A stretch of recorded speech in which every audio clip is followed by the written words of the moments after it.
I used to say, God, why don't you speak to me? Then I checked my screen time. Here's the insane part.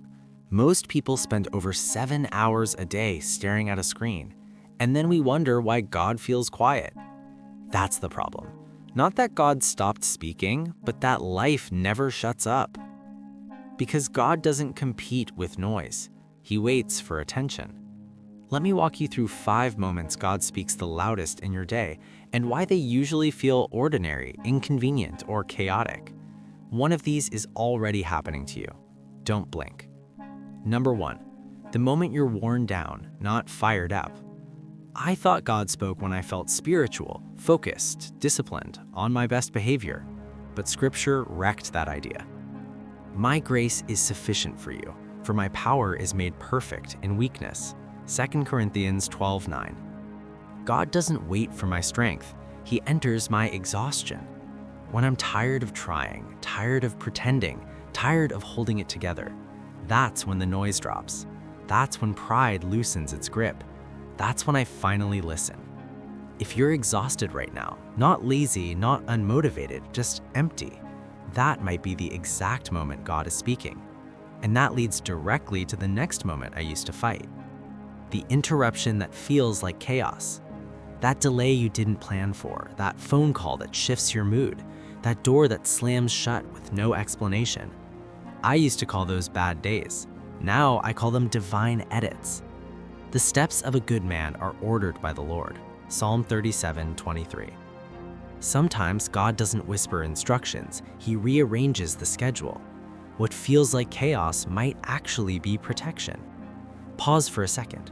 Have you ever been frustrated about something only to later realize it saved you?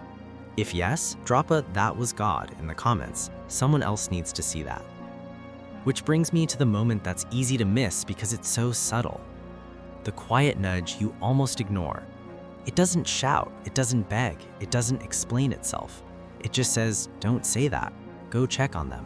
Wait, give, stop scrolling. And immediately your mind argues back.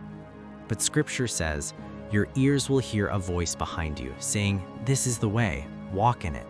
Isaiah 30:21.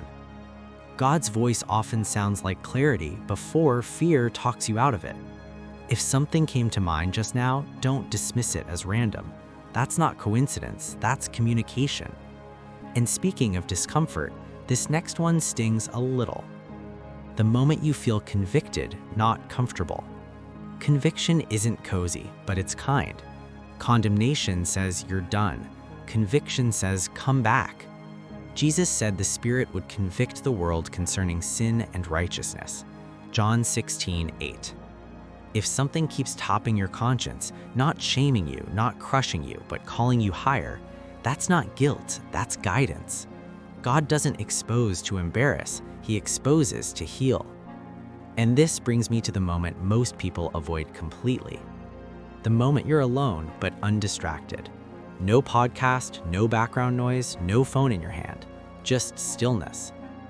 Be still and know that I am God. Psalm 46:10. Stillness feels uncomfortable because it removes escape, and suddenly thoughts get louder, truth surfaces, God speaks.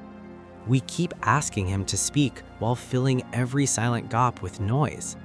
If you're still watching right now, comment "still watching," not for me, but as proof you can stay present. Here's the twist nobody warned me about. God isn't absent from your day, He's layered into it. In your exhaustion, your interruptions, your nudges, your conviction, your silence. You didn't miss Him because He went quiet. You missed Him because life stayed loud. Slow down, pay attention.